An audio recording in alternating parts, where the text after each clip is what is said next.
Well, I think it does seem like we're headed into a recession here in 2023. The magnitude of that recession is debatable, but I think it's at least a light to moderate recession. Potentially, it's on the order of 2009. So I think it's wise to kind of like prepare for the worst, hope for the best, prepare for the worst. Don't get too adventurous. Like watch out for margin debt. Like I would really advise people to not have margin debt in a volatile stock market. And from a cash standpoint, keep powder dry. You can get some pretty extreme things happening in a down market. Like Brett Johnson, who was a CFO, who is a CFO of SpaceX, was at Broadcom in 2000. And he said that, and that's a good company making good products. And he said from peak to trough, I think in less than 12 months, Broadcom went down 97%. So like even if you had a small margin loan there, you got crushed. It subsequently recovered, and I think to much higher levels. But if there's like mass panic in the stock market, then you've got to really be careful about margin debt. But I mean, this is just as we know, the economy is cyclic. So and we're somewhat overdue for a recession. And my best guess is that we have sort of stormy times for a year to a year and a half, and then things start to dawn breaks roughly in Q2 24. If I were to get, that's like my best guess. Recessions don't like booms don't last forever, but neither do recessions.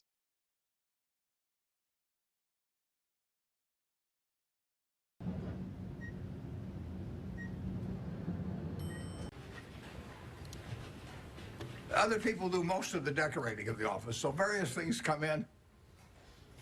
Originally, when I moved in 1962, you can see this. I went down to the South Omaha Library, and I think for $1, I got 7 copies of old New York Times from big times like the Panic of 1907. This is one, 1929, obviously. But I wanted to put on the walls days of extreme panic in Wall Street, just as a reminder that anything can happen in this world. I mean, it's instructive art, you can call it. Rule number 1, never lose money. Rule number 2, never forget rule number 1. I was particularly good at compounding money, and therefore society would benefit by waiting. I was genetically blessed with a certain wiring that's very useful in a highly developed market system where there's lots of chips on the table, and I happen to be good at that game. Ted Williams wrote a book called The Science of Hitting, and in it he had a picture of himself at bat and the strike zone broken into, I think, 77 squares. And he said if he waited for the pitch that was really in his sweet spot, he would bat 400, and if he had to swing at something on the lower corner, he would probably bat 235. And in investing, I'm in a no-called strike business, which is the best business you can be in. I can look at 1,000 different companies, and I don't have to be right on every one of them, or even 50 of them. So I can pick the ball I want to hit.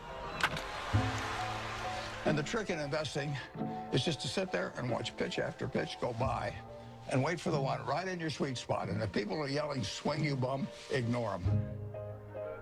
There's a temptation for people to act far too frequently in stocks simply because they're so liquid. Over the years, you develop a lot of filters. And I do know what I call my circle of competence. So I stay within that circle, and I don't worry about things that are outside that circle. Defining what your game is, where you're going to have an edge, is enormously important.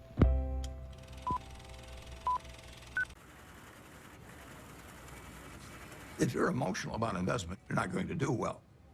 You may have all these feelings about the stock. The stock has no feelings about you.